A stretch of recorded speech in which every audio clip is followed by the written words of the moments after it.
1절에서 9절까지 말씀입니다.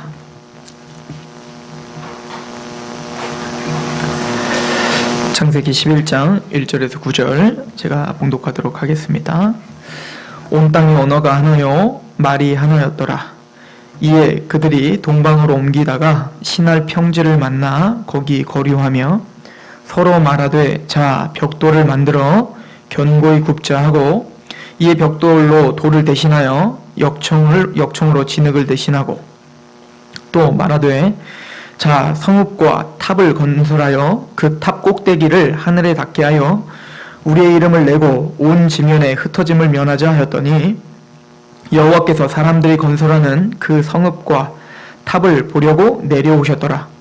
여호와께서 이르시되 이 무리가 한 족속이요 언어도 하나이므로 이같이 시작하였으니 이후로는 그 하고자 하는 일을 막을 수 없으리로다. 자 우리가 내려가서 거기서 그들의 언어를 혼잡하게 하여 그들이 서로 알아듣지 못하게 하자 하시고 여호와께서 거기서 그들을 온 지면에 흩으셨으므로 그들이 그 도시를 건설하기를 그쳤더라. 그러므로 그 이름을 바벨이라 하니 이는 여호와께서 거기서 온 땅의 언어를 혼잡하게 하셨음이니라.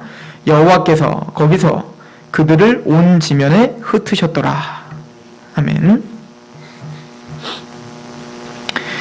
1950년대에 사회심리학자인 솔로몬 애쉬라고 하는 사람이 재미있는 실험을 하나 했습니다. 그게 뭐냐면 동조 실험이에요. 이 권위 있는 이 논문은 지금 세계에서도 권위를 받고 있는데 뭐 쉽게 해서 이런 거예요. 미국의 수도가 어디입니까? 여러분들 잘 아시죠? 워싱턴이잖아요.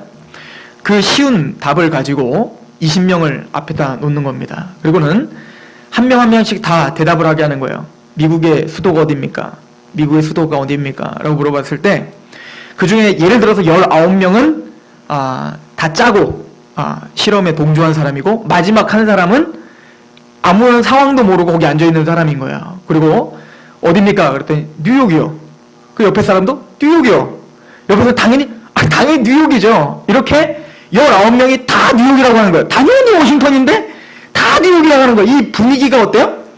뉴욕이라고 안 그러면 완전히 나 바보 취급당할 것 같은 그런 분위기가 딱 됐을 때 맨 마지막 사람이 뭐라고 대답할까요? 뉴욕이요. 이렇게 대답을 하더라는 거예요. 이런 실험을 반복적으로 해봤더니 거의 대부분이 다 그렇게 대답을 하더라는 거예요. 그 아주 그냥 평범하고 당연한 대답도 그러니까 사회의 어떤 대답에 자기도 휩쓸려서 따라가더라는 거예요. 이게 동조 실험입니다. 그러므로 나를 믿는 것이 얼마나 어리석은지를 우리는 이런 실험들을 통해서 보는 겁니다. 내가 지금 보고 내가 지금 듣고 있는 것들이 진리다라고 말하는 것이 얼마나 어리석은지를 우리는 사회학자들을 통해서 배우게 되는 겁니다. 또 한 실험이 있어요. 재밌는 또 한 실험은 1961년도에 사회심리학자인 스탠리 밀그램이라고 하는 사람이 이런 실험을 했는데 맹종 실험 이런 실험을 했어요. 이게 뭐냐면 한 사람은 학생들을 두 그룹으로 나누는 겁니다. 두 그룹으로 나눠서 선생이 되는 그룹과 학생이 되는 그룹을 하는 거예요. 그런데 그 선생이 되는 그룹은 학생이 뭔가 대답을 잘못할 때마다 체벌로다가 전기 충격을 주는 겁니다.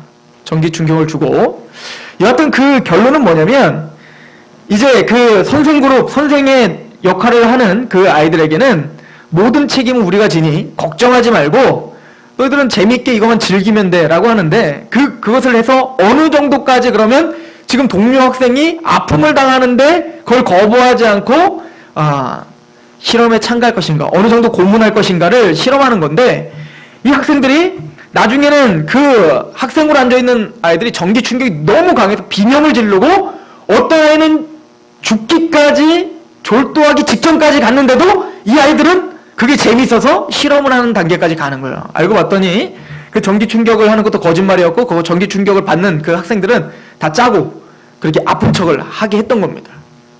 이것을 통해서 맹종 실험, 이게 뭐냐면 우리 인간들은 그런 본성이 있다는 거야. 책임과 어떤 책임이 나에게 따르지 않으면 우리 안의 본성에서는 얼마든지 사람을 괴롭히고 그리고 얼마든지 굉장히 그 혐오스러운 그리고 굉장히 악랄한 범죄 또한 누구나 이렇게 환하게 이렇게 착하게 생기신 여러분들도 할 수 있는 죄성이 다 있다라고 하는 것을 발견해낸 실험인 거예요.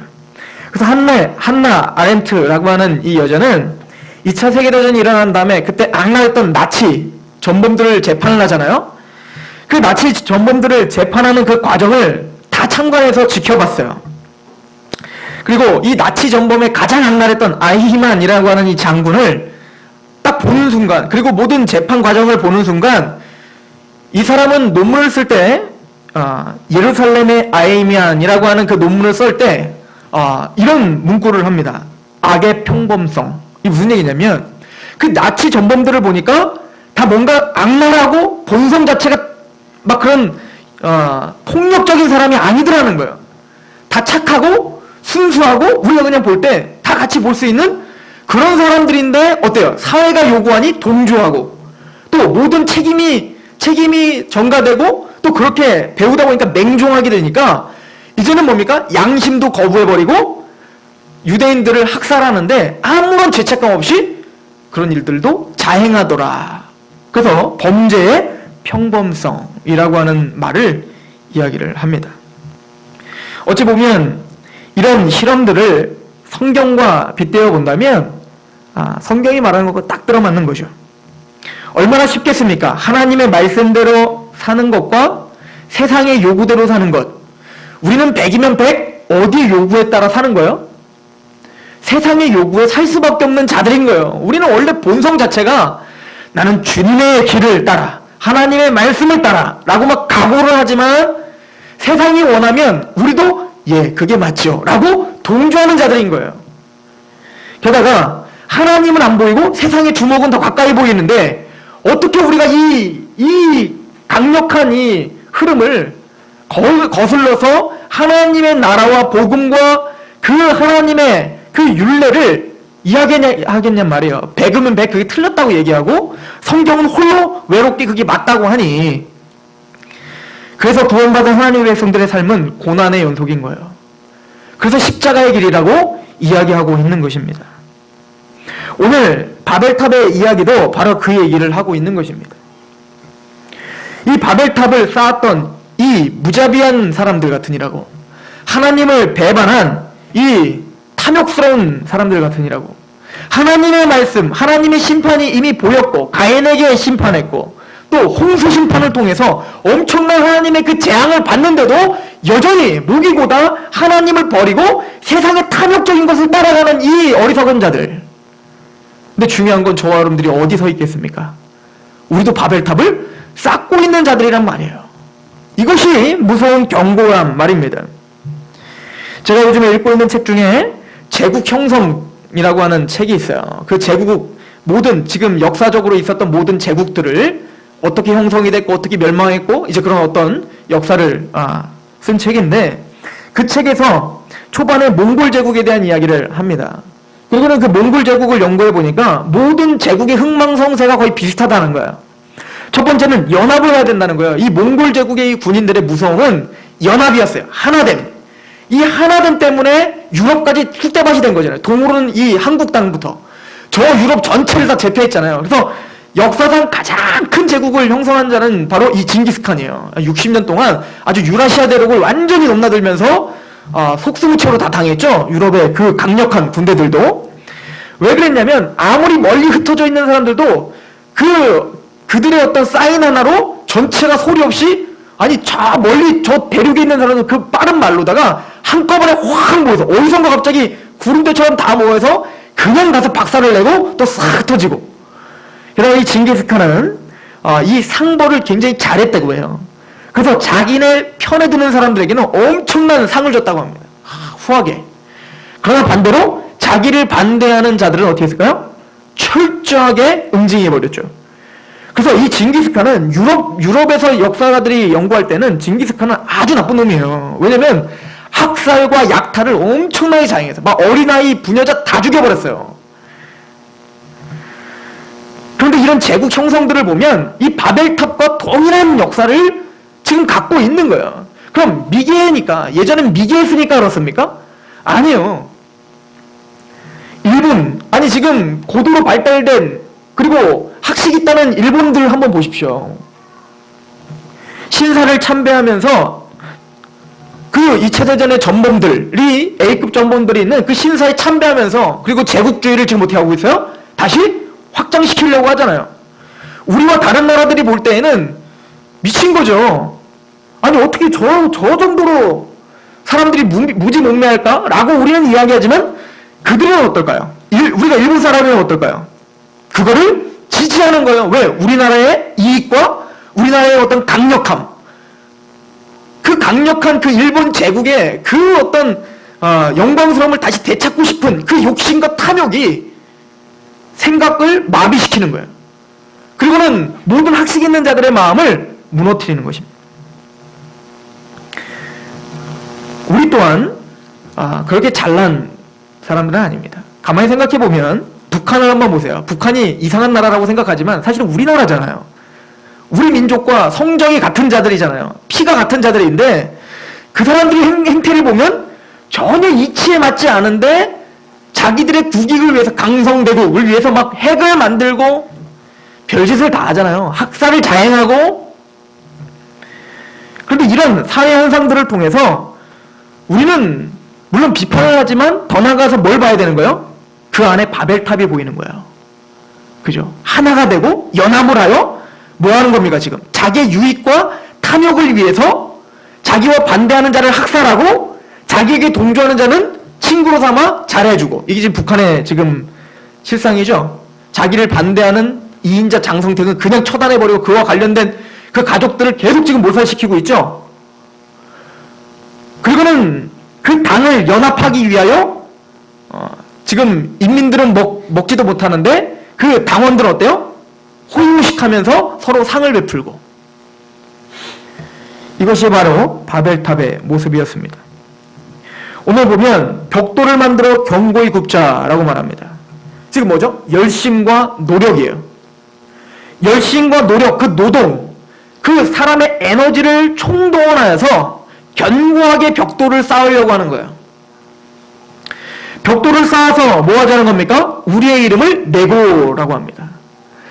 하나님을 영광스럽게 하거나 하나님의 이름을 내는 게 아니라 누구의 이름을 내고? 우리의 이름을 내자 하는 거예요. 그 하나의 목표를 위해서 사람들을 닥달하는 거죠. 그것이 옳습니다. 지금 희생하세요. 그거를 당신들이 희생하면, 벽돌을 견고하게 쌓아서 힘들어도 참으면 마침내는 하늘까지 다 당신들이 행복이 찾아올 거예요. 이게 어떻게 보면 공산주의잖아요. 지금 인민들이요, 당신들이 지금 고생하고 못 먹고 못 살아도 강성대국을 위해서 헌신하십시오. 그렇게 하시면 마침내는 이 사회, 이 북한의 모든 정권이 핵무기와 이 모든 전 세계가 이 핵무기를 무서워하여서 너희들은 나중에 아주 낙원이 형성될 겁니다. 그래서 지금 서로 다 죽고 있는 거예요. 어찌 보면 저는 공산주의나 어떤 제국주의, 그리고 이 바벨탑을 보면 인본주의를 보는 것과 같습니다. 인본주의는 민주주의에 살고 있는 우리들에게도 깊이 있게 뿌리를 받고 있습니다. 공산주의는 사탄의 것이고 자본주의는 하나님의 것입니까? 천만의 말씀이에요. 우리가 지금 살고 있는 자본주의도 그렇게 완벽한 경제체제는 아닙니다. 얼마 전에 불가리아에 대해서 나오더라고요. 불가리아는 세계에서 가장 유명한 장수국가였습니다. 100세 넘은 사람들이 수두룩했고, 그래서 1위였어요. 1위. 장수국가 1위. 근데 봤더니 그 장수국가였던 이 불가리아가 우리나라보다도 훨씬 밀린 20몇 위로 밀려났어요. 그 이유를 분석해보니까 첫 번째는 공산주의였다가 이 자본주의가 들어오면서, 민주주의 바람이 와서 자본주의가 들어오면서 무한 경쟁의 시대에 초래됐습니다. 그리고 어떻게 됐을까요? 스트레스를 받기 시작한 거예요. 근데 나라에서 그들을 보살펴주질 않아요. 물론 이 불가리아의 공산국가는 북한과는 좀 달랐던 사회주의였나 봐요. 그런데 무한 경쟁의 시대와 또 이 자본주의, 이 기업형, 내가 잘 먹고 잘 살기 위해서 뭐요? 정크푸드라고 하죠. 쓰레기 같은 음식들을 팔아제끼는 거죠. 우리가 지금 먹고 있는 게 거의 다 정크푸드예요. 지금 마트에서 사 먹고 있는, 편리하게 먹고 있지만 사실은 그것이 뭡니까? 우리의 면역성을 다 떨어뜨리는. 다 왜 이런 일이 벌어졌습니까? 내 이기적임을 위하여 어떻게 하는 거예요? 나의 잘 먹고 잘 삶을 위하여 사람을 희생해도 된다라고 하는 이 공산주의에서나 볼 수 있었던 것도 사실은 어디에서 지금 그대로 연관이 되어 있는 거예요? 자본주의 사이에 일어나는 거예요. 그래서 불가리아는 급속도로 지금 수명이 줄어들고 있다라고 하는 결론을 냅니다. 물론 공산주의는 자본주의보다 훨씬 더 큰 문제를 갖고 있어요. 그러나 적어도 성경적으로 볼 때는 인간이 만든 제도는 다 완벽하지 못함을 말해주고 있는 거예요. 공산주의는 공동의 목적을 위해서 개인을 희생하는 거고, 자본주의는 개인의 목적을 위해서 공동체를 희생시켜버리는 거죠. 둘 다 병들은 거죠. 제가 보기에는 예수님이 오시기 전까지 그렇게 완벽한 세상은 없을 거야. 이 자본주의의 시작인 미국에서 이런 말 많이 들어보셨죠? 하늘은 스스로 돕는 자를 돕는다. 이거 성경 아닙니다. 이건 인본주의 이야기예요. 하나님도 우리가 스스로 돕는 자, 우리가 최선을 다하고 열심을 다해야 하늘도 우리를 돕는다. 우리가 뭔가 최선을 다하고 열심을 다하고 우리 모든 정력과 열정을 우리 공동체가 지향하는 그곳에 치중하고 긍정적인 삶을 살면 네 인생은 행복하고 만족할 거야 라고 하는 거예요. 그러나 정말 그 자본주의가 우리를 행복하게 했습니까? 우리가 최선을 다해서 살면 살수록 우리가 더욱더 만족하며 살 수 있다는 얘기입니까? 그렇지 않으면 우리의 인생을 통해서 볼 수 있습니다. 철저하게 계급화가 됐죠. 자본주의 안에도 철저히 계급화가 됐어요. 어떤 계급화가 됐죠? 돈이 계급화가 됐어요. 돈이. 그래서 돈 있는 사람과 돈이 없는 사람들을 차별 대우하기 시작했습니다. 그리고는 이 자본주의 문제점은 가난한 자들을 게으른 자라고 치부해버리기 시작했어요. 여러분들, 그래도 우리나라는 그나마 나은 거예요.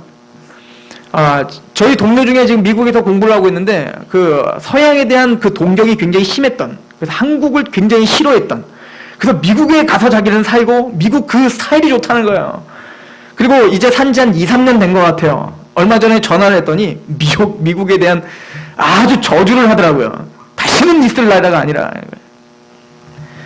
그 사람들은 지금 오바마 대통령이 의료보험을 좀 개혁해서 우리나라처럼 좀 나라에서 보장을 해주자라고 했을 때 대부분의 정권을 잡고 있고 부자들은 그거에 대해서 반대하고 공산주의라고 밀어붙이고 있어요. 왜냐면 아니 우리 돈을 가지고 왜 그 가난한 그 게으른 자들을 도와주냔 말이에요. 이게 지금 자본주의의 이야기입니다. 이 이야기는 바로 우리 안에 있는 바로 바벨탑을 이야기하고 있는 거예요. 무한 경쟁을 통해서 최선을 다해서 벽돌을 쌓고 최선을 다해서 그 공동체의 어떤 이익을 위해, 또 나의 이익을 위해 열심히 일하자. 그러면 너에게 행복이 주어질 거야 라고 하는 어떤 그 거짓된 진리를 계속 알려주고 있는 겁니다. 그런데 중요한 건 이런 바벨탑이 사회적인 흐름에서 뿐만 아니라 이 종교 안에, 교회 안에 들어오기 때문에 문제가 되는 거예요. 교회 안에서의 바벨탑은 첫 번째는 율법주의입니다. 내가 하나님 앞에 뭔가 최선을 다해서 율법을 다 지켜서 내가 최선을 다한 걸 가지고 하나님의 꼭대기까지 닿자, 하나님의 의에 닿으려고 하고 하나님께 칭찬받으려고 하고 하나님께 인정받으려고 하는 모든 노력들, 그건 율법주의요 바벨탑입니다. 또 하나는 업적주의입니다. 내가 이 땅에 살아가면서 뭔가를 이뤄내야지만이 될 것 같은 그런 압박감으로 신앙생활하는 사람들을 말합니다. 예를 들어서 교회를 이야기할 때 교회의 그 신학적이고 교리적이고 성경적인 이해를 바로 하지 못해서 교회를 건물이라고 착각하고 그 건물 짓는 것에 목숨을 다하게 만드는 거예요. 하나님의 말씀은 전혀 그런 뜻을 말한 적도 없는데 건물을 화려하게 져서 하나님 앞에 영광을 돌리자라고 하는 거짓된 어떤 메시지를 놓고 거기에 혼신을 다하게 하는 겁니다. 그리고는 스스로 영광을 취하는 겁니다. 이것은 내가 이렇게 졌어. 우리나라에서 가장 넓은, 가장 좋은 교회, 가장 편안하고 안락한 시설이 있는 교회, 가장 세련된 오케스트라를 구사하고 엄청난 성가대를 지휘하고 있는 교회. 하나님은 그런 것들을 부셔버릴 겁니다. 그렇다고 해서 그런 것들이 다 잘못됐다는 게 아니에요. 그 중심에서 그것이 나의 업적과 나의 영광을 위한 것이라면, 나의 신앙을 보여주기 위한 것이라면 하나님은 바벨탑이라 이야기하실 것입니다. 성경에 보면 이 바벨탑을 쌓는 사건은 반복적으로 주어집니다. 이 바벨탑을 쌓는 이 근본적인 인본주의는 창세기 시작부터 계시록 끝까지 반복적으로 계속 나타나는 거예요. 예를 들어서 여호와를 떠난 가인만 보십시오. 여호와를 떠나 죄 가운데 있는 가인이 제일 먼저 한 게 뭐였습니까? 애녹성을 졌죠. 스스로 보호하려고 하고 스스로 뭡니까? 그 사람들에게 이렇게 우리는 군사력이 있다. 나는 이런 성을 쌓다라고 하는 자기 업적을 위해서 애녹성. 그래서 하나님의 영광이 아닌 인간의 이름으로 성을 쌓기 시작합니다. 그렇다면 하나님의 백성은 달라야 되지 않아요? 그래서 그 세세계열, 가인과는 다른 시인 세세계열, 그 세세계열은 그것과 상관없이 애녹, 하나님과 동행하는 삶, 또 하나님을 찬양하는 삶, 그것을 자랑으로 여기며 살았던 세세계열. 그러나 그 세세계열은 그 가인의 그 업적, 그 바벨탑을 쌓은 것이 너무 아름다운 거예요. 그래서 나중에 어떻게 됩니까? 하나님의 아들들이 사람의 딸들과 결혼한다. 이게 굉장히 큰 상징성이죠. 하나님의 교회가, 하나님의 백성이 이제 뭐요? 화려하고 그리고 위엄있고 뭔가 이뤄낸 뭔가 멋있어 보이는 세상의 유혹이 되어, 외형적인 거에 유혹이 되어서 교회가 타락해버리는 것을 설명한다고 이야기했습니다. 그래서 네피림이라는 것을 만들어냈다고 했죠. 용사. 더 나아가서 이 바벨탑 사건도 마찬가지예요. 이 바벨탑 사건, 노아의 그 후손들인, 즉 지금까지 우리 배운 게 뭡니까? 셈의 계열과 함의 계열이 있다고 했습니다. 그래서 건너와 정복하라, 우리 저번주에 그걸 배운 거 아닙니까? 우리는 바로 셈의 계열. 이제는 건너와서 하나님의 은혜로 건너와서 이제는 세상의 모든 풍토와 문화를 부셔버려야 될 입장에 서 있는 우리가, 그들이 이제는 바벨탑에 다 동조한 거예요.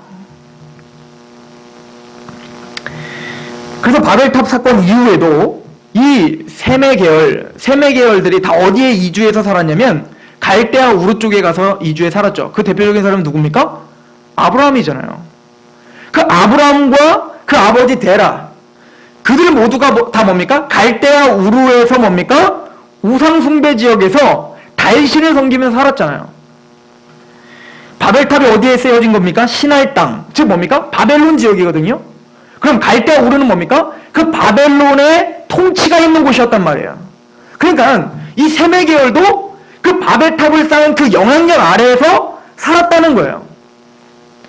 즉 이렇게 쇠퇴해가고 다시 하나님은 구원받은 자를 끄집어내면 교회를 또 정결하게 하면 또 쇠퇴하고, 초대교회가 정결해지면, 핍박을 이겨내며 정결해지면 중세교회를 통해서 쇠퇴하고, 그래서 종교개혁을 통해서 다시 정결하게 남은 자들을 택하여 또 구원시키면 또 교회는 부유해져서 또 타락하고, 우리는 지금 그런 일들을 반복적으로 지금 역사 속에서, 성경 속에서 지금 보여주고 있는 거예요. 끊임없는 바벨탑과 싸우는 교회에 대해서 지금 보여주고 있는 거 아닙니까? 아브라함 이야기를 한번 보십시오. 아브라함이 본토지처 아비집을 떠나라고 해서 가나안 땅에 왔을 때 가나안 땅에 뭐가 임했다? 가뭄이 임하잖아요. 가뭄이 임하니까 하나님을 의지하지 않고 바로 어디로 도망가더라는 거예요? 애굽. 그 바벨탑을 상징적으로 보여주는, 또 바벨론을 상징적으로 보여주는, 세상을 상징적으로 보여주는 그 세상 권세의 애굽으로 도망을 가더라는 거예요. 그리고 어떻게 해요? 죄를 범하더라는 거예요. 하나님의 약속 싹 무시해버리고 그들과 동조하여 자기의 가장 약속의 자녀를 낳을 수 있는 사라까지도 넘겨주면서까지. 그런데 이런 인생이 이스라엘 백성들에게도 고스란히 나타나는 거예요. 이스라엘 백성들도 가뭄을 피하기 위해서, 요셉을 통하여 가뭄을 피하기 위해서 어디로 가더라는 거예요? 애굽으로 건너가더라는 거예요. 그래서 400년 동안 애굽에 살면서 그들이 애굽과는 다르게 구별된 인생을 살던가요? 그러지 못하더라는 거예요. 끊임없이 어떻게 하는 거예요? 애국과 동질화되어서 이제는 야훼 종교를 싹 잊어버리고 유일신을 싹 잊어버리고 이제 어떻게 하는 겁니까? 그들이 섬겼던 그 송아지 섬기고 그들이 섬겼던 태양신을 섬기며 살았던 거예요. 이게 이스라엘 전체 이야기입니다. 대표적으로 또 이스라엘 백성, 거기서 끄집어낸 이스라엘 백성들을 가나안 땅에 입주시키죠. 여호수아를 통해서. 그리고 하나님이 그 바벨탑을 무너뜨리길 원했어요. 그 바벨탑은 뭐였어요? 여리고성이었죠. 난공불락의 성, 내가 스스로 보호하려고 하고 사람의 어떤 군사력과 힘을 자랑했던, 지혜를 자랑했던 여리고성을 하나님은 그 가나안 땅을 밟자마자 하나님이 어떻게 하시는 거예요? 이 바벨탑을 무너뜨리는 것처럼 여리고성을 무너뜨려버렸단 말이에요. 그리고 하나님 분명히 말합니다. 다시 여리고성을 쌓으면 장자가 죽고 차자가 죽게 될 것이다. 그런데 이스라엘은 어떻게 하죠? 나중에 그 여리고성을 다시 재건합니다. 언제? 여러분들 큐티하고 있죠? 열왕기상에 나와 있잖아요. 아합 시대에, 오므리 왕자 아합 시대에 거기에 뭐라고 써있냐면 아합 시대는 그 기존의 조상들보다 훨씬 더 제약이 득심한 바알 숭배와 아세라 숭배를 가장 득심하게 했던 그때, 가장 타락한 그때에 베델 사람 히엘이 여리고성을 증축했더라 라고 말하죠. 하나님 그래서 어떻게 합니까? 그 약속대로 그 여리고성을 증축한 히엘의 장자와 차자를 죽여버립니다. 무슨 얘기를 하고 있는 겁니까? 하나님의 율법에서 떠나 타락한 그 이스라엘 백성들은 바로 뭘 바로 만들더라는 거예요? 여리고성을 만들더라. 마찬가지로 바벨탑을 쌓더라. 이 얘기인 거예요. 그럼 예수 그리스도를 통해서 세워진 이 교회는 어떻습니까? 아까도 제가 잠깐 얘기했지만 계시록에 보면 이 교회가, 일곱 교회가 뭐에 의해서 짓밟힌 거예요? 바벨론과 이세벨의 유혹을 받았다. 지금 이게 다 무슨 얘기입니까?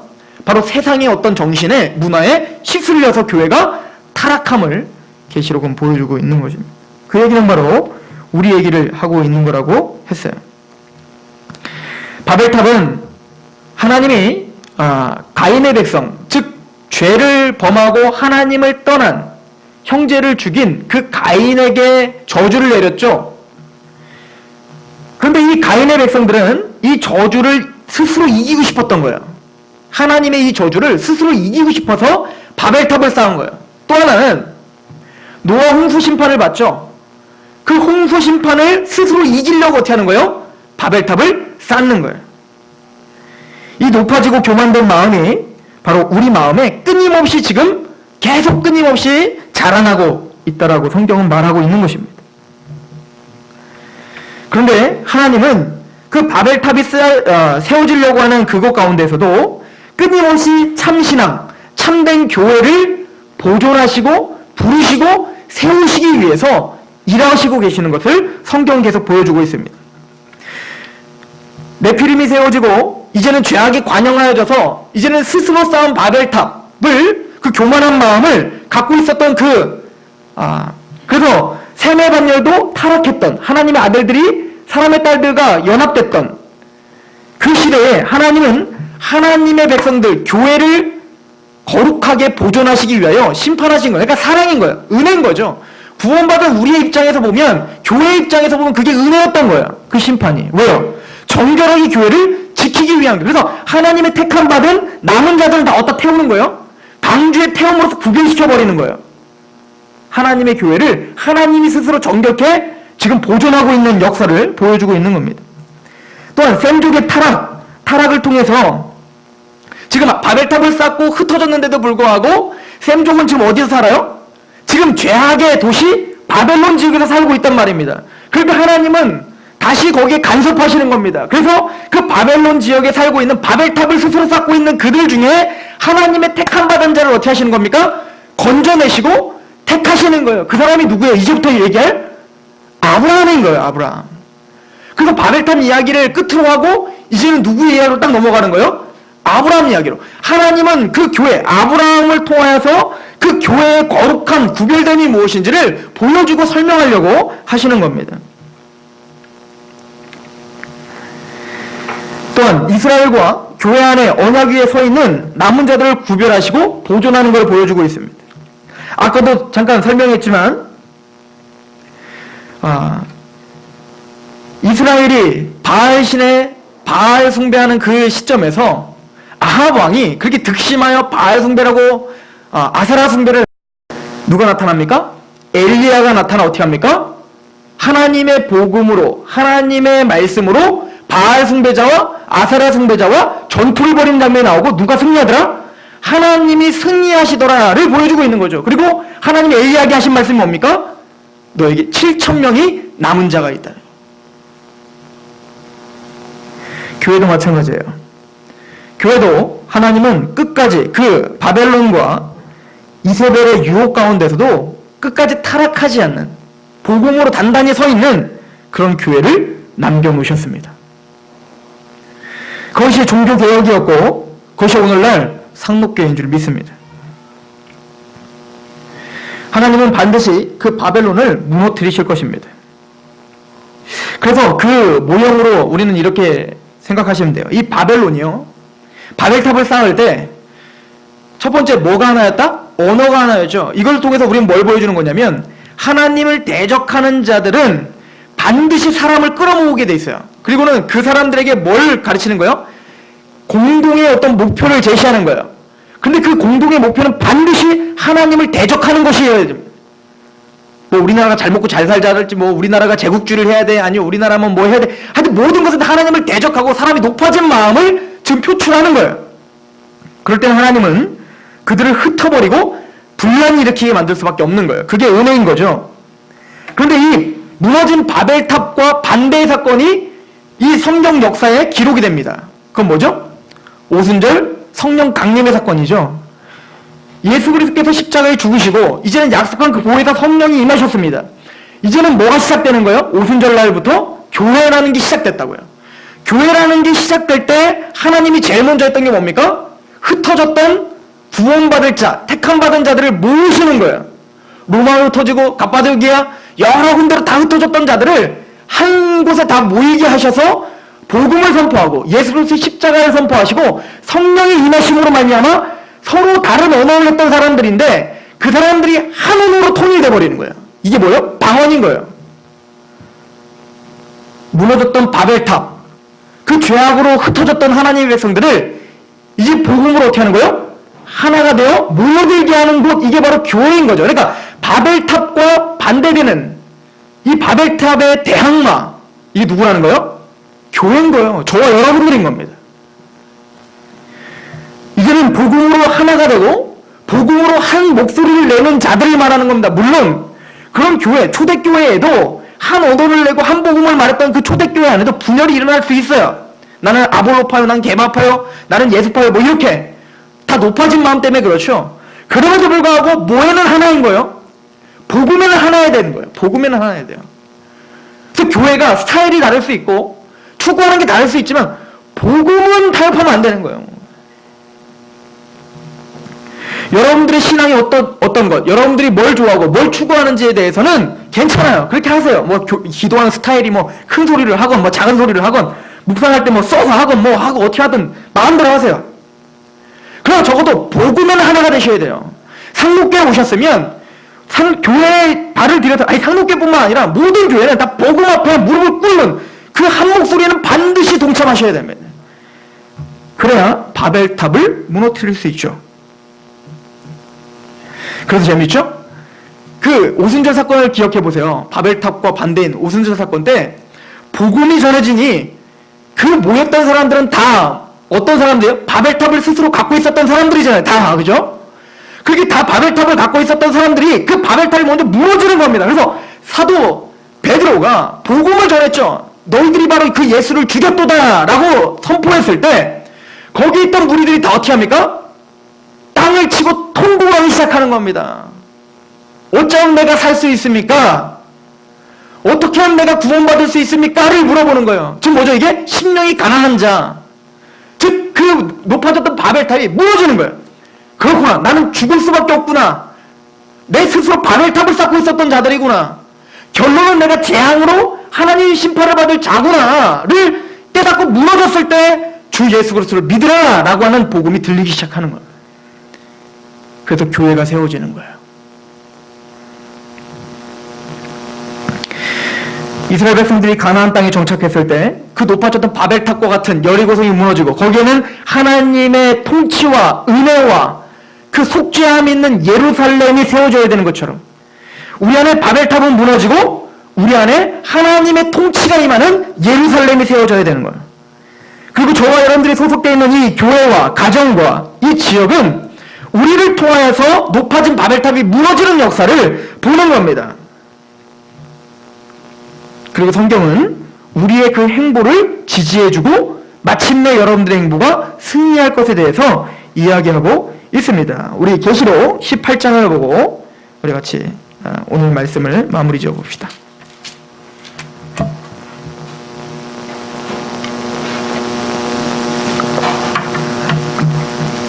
18장 1절부터 제가 봅니다. 이 일 후에 다른 천사가 하늘에서 내려오는 것을 보니 큰 권세를 가졌는데 그의 영광으로 땅이 환하여지더라. 힘찬 음성으로 외쳐 이르되 무너졌도다 무너졌도다 큰 음성 바벨론이여 귀신의 처소와 각종 더러운 영이 모이는 곳과 각종 더럽고 가증한 새들이 모이는 곳이 되었도다. 그 은행의 진노의 포도주로 말미암아 만국이 무너졌으며 또 다른 땅의 왕들이 그와 더불어 은행하였으며 땅의 상인들도 그 사치의 세력으로 치부하였도다 하더라. 보십니까? 우린 다 이곳에 있었다고요. 모든 왕들이 그 바벨론에 의해서 어떻게 했어요? 은행하였어요. 더 높아지려고 하고 더 넓어지려고 더 가지려고 했죠. 그럼 그 왕들만 이야기입니까? 아니요, 상인들, 경제를 말하는 거죠. 이 경제는 뭐에 취해 있어요? 사치에 취해 있는 거예요. 필요 이상의 것을 더 갖고 더 갖고 더 가지려고 하는 거예요. 우리잖아요, 우리. 왕들도 상인들도 다 우리잖아요. 이게 바로 바벨탑이라는 겁니다. 바벨론이라는 겁니다.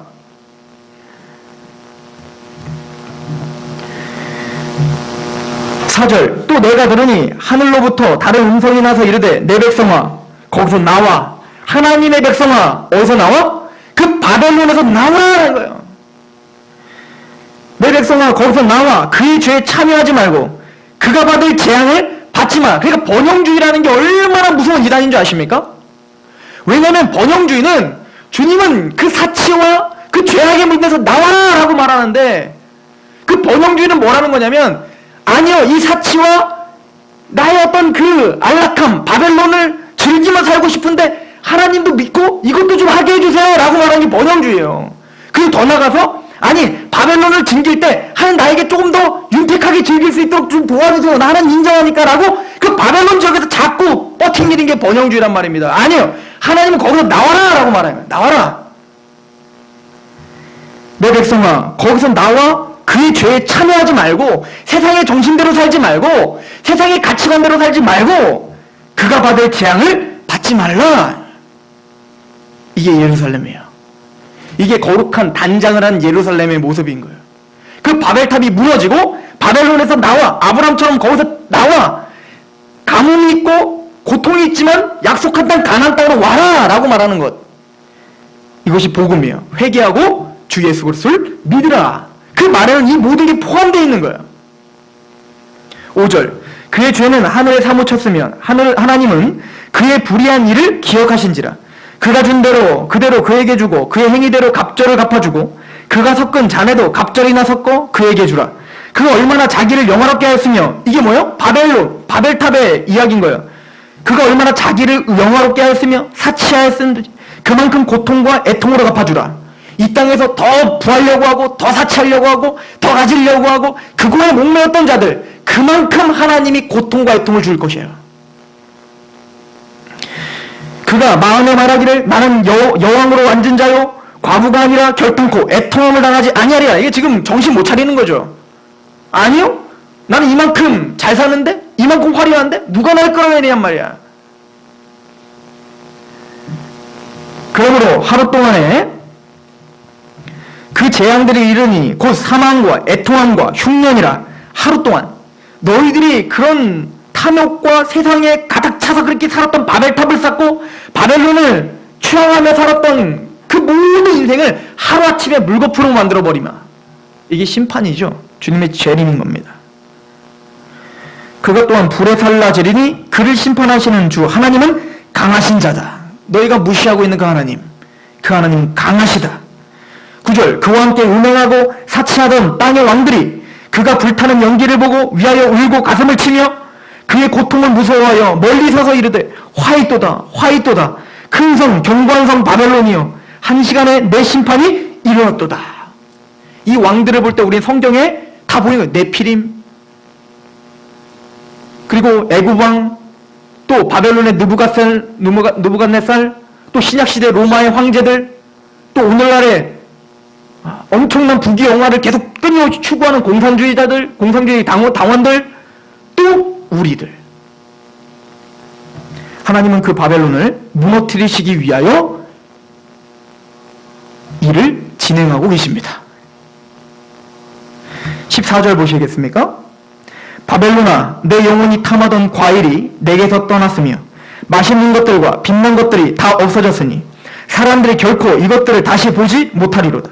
바벨론으로 말미암아 치부한 이 상품의 상인들이 그의 고통을 무서워하여 멀리 서서 울고 애통하여 이르되 화이또다, 화이또다, 큰 성이여, 세마포 옷과 자주 옷과 붉은 옷을 입고 금과 보석과 진주로 꾸민 것인데 그러한 부가 한 시간에 망할도다. 모든 선장과 각처를 다니는 선객들과 선원들과 바다에서 일하는 자들이 멀리 서서 그가 불타는 연기를 보고 외쳐 이르되 이 큰 성과 같은 성이 어디 있느냐 하며 티끌을 자기 머리에 뿌리고 울며 애통하여 외쳐 이르되 화이또다, 화이또다, 이 큰 성이여, 바다에서 배부리는 모든 자들이 너의 보배로운 상품으로 치부하였더니 한 시간에 망하였도다. 하늘과 성도들과 사도들과 선지자들아 우리죠? 그로 말미암아 즐거워하라. 하나님이 너희를 위하여 그에게 심판을 행하셨습니다. 우리의 눈물을 닦아주실 거예요. 우리가 옳았음을 증거하실 것입니다. 하나님을 택하고 하나님과 그리스도와 함께 고난을 받기로 결정한, 그래서 예루살렘 성전을 쌓기로 결정한, 여리고성을 무너뜨리고 다시는 여리고성을 재건하지 않기로 하나님과 그렇게 언약을 체결한 저와 여러분들 위하여 예수님은 반드시 재림하실 것이고, 여러분들의 선택과 여러분들의 하나님 안에 거하는 그 삶이 얼마나 윤택하고 영광스러운지 주님께서 증거해 주실 것입니다. 기도하겠습니다. 하나님 아버지, 바벨론의 핍박과 이세벨의 유혹에, 그 탐욕스러운 정욕에 넘어지지 않도록 우리를 붙잡아 주옵소서. 예수 그리스도의 우리 안에 주시고 십자가의 구속으로 말미암아 하나님의 백성들을 바벨론 지역에서 건져내 주시고 흑암의 권세에서 건져내어 하나님의 아들의 나라로 옮기신 하나님의 은혜를 기억합니다. 주여, 이제는 우리 마음 안에 있는 바벨론도, 바벨탑도 계속 무너뜨려 주셔서 하나님의 영광스러운 그 왕권과 그 통치만이 우리 마음을 주장하게 하여 주옵소서. 이 상록교회를 복음 앞에, 또 하나님 예루살렘 앞에, 하나님의 말씀 앞에 겸손하고 순종할 수 있는 교회로 삼아 주시옵소서. 예수 그리스도의 이름으로 감사하며 기도합니다. 아멘. 하나님 앞에 찬양합시다.